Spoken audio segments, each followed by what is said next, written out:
40에서 64세, 중고령자인 그중에서 특히 1인 가구의 삶의 만족도에 가장 큰 영향을 미치는 요인은 어떤 것이 있을까요? 일반적인 가구와 큰 차이는 없지만 그래도 1인 가구의 삶의 만족도를 통해서 중고령자가 갖춰야 할 만족도에 대한 고민점들 그리고 정책 방향을 살펴보겠습니다. 안녕하세요. 저는 시니어 라이프 비즈니스를 연구하는 최학입니다. 서울시 50 플러스 재단에서 중고령자 1인 가구 삶의 만족도 변화 및 영향 요인 분석이라는 보고서를 발표했습니다. 여기에 보면요. 그 삶의 만족을 주는 값들의 요인들로 성별, 또 소득, 또 나이, 근로를 하는지, 학력, 자원봉사, 자아존중감, 이런 것들의 초기값과 변화율을 추적을 했습니다. 여러분들은 어떤 것이 가장 삶의 만족을 주는 요인이라고 생각이 되시는지요? 이 결과 나이라든지 학력이라든지 성별이라든지 이런 것보다는 다른 두 가지 요인이 중요하다고 나타났습니다. 즉 살펴보면 가장 높은 것은요. 자기 존중감 약 전체 67% 정도를 차지하고요. 또 경상소득 그것이 한 21% 정도를 차지한다라고 나타나고 있습니다. 현재 평균적으로 1인 가구가 30에서 40% 정도가 되는데요.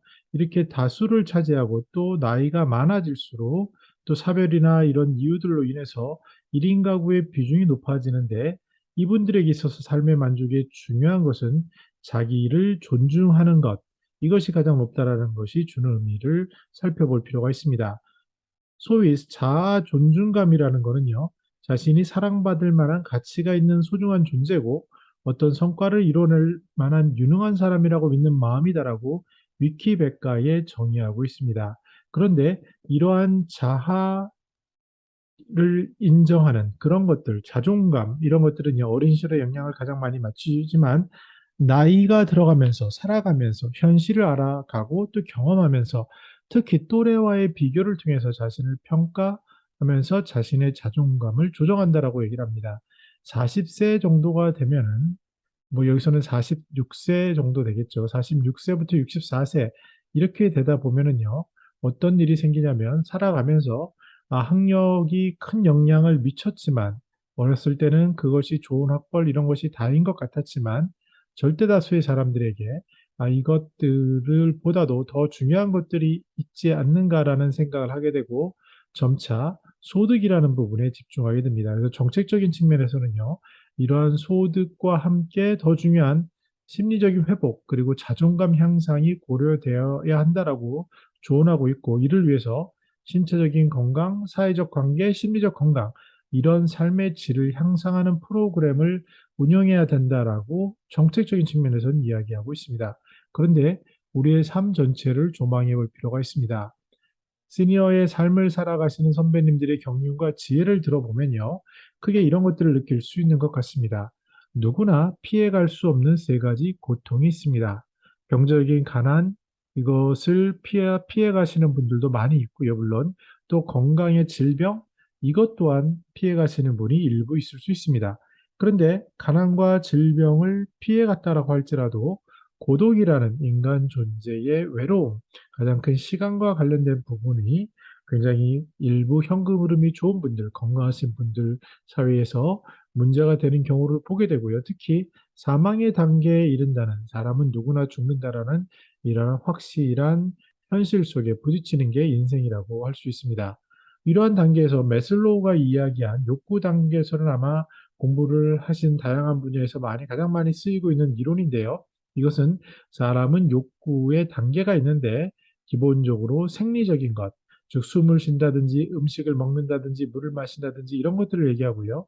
그 다음에 안정감을 느끼는 것, 내가 취업이 됐다라든지 아니면 나는 가족이 있다라든지 뭐 재산이 있다라든지 이런 것이겠죠.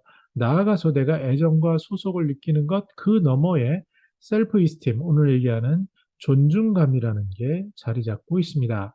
여기에는 자신감이라든지 나에 대한 그런 삶에 대한 만족 이런 것들이 포함되는데 이것보다 높은 단계는 자아 실현이라고 얘기를 하면서 많은 사람들의 단계가 점차 생리적인 기본적인 것 먹고 자는 것 이것으로부터 안전함을 느끼고 소속을 느끼는 것을 넘어서서 존중과 자아 실현의 욕구가 있다라고 정의하는 이론입니다. 오늘 얘기한 가장 많은 영향을 미치는 자아 존중감이 존중의 욕구라고 볼 수 있고요. 이것을 넘어서서 자아 실현의 욕구가 있다라고 추정해 볼 수 있습니다. 근데 제가 주목하는 부분은 세 가지입니다. 자기 존중을 넘어서서 자아 실현, 이것을 한다는 것은 최근에 보는 웰다인 문화 운동과도 상관이 있어 보입니다. 사단법인 웰다인 문화 운동에서는요, 크게 자기 결정권이 웰다잉하는 것, 즉 현재를 잘 사는 것의 핵심이라고 보고 있습니다.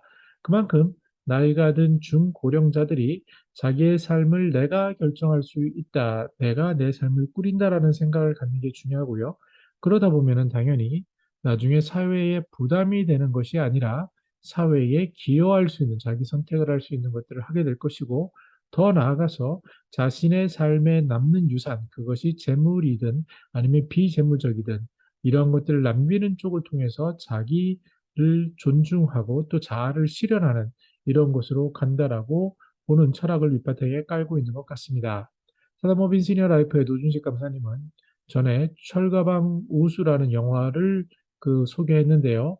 이분은 1인 가구셨고 일찍 돌아가셨습니다. 그런데 마지막 삶에 있어서 이분이 기부의 눈을 떴고 이분의 하루의 삶은 소박했지만 하루하루 작게 버는 돈 중에 일부를 또 더 어린 특히 이제 고아라든지 이런 분들에게 도움을 주는 유산 기부 이런 활동을 함으로써 행복을 느꼈던 그런 삶을 조망하고 있습니다.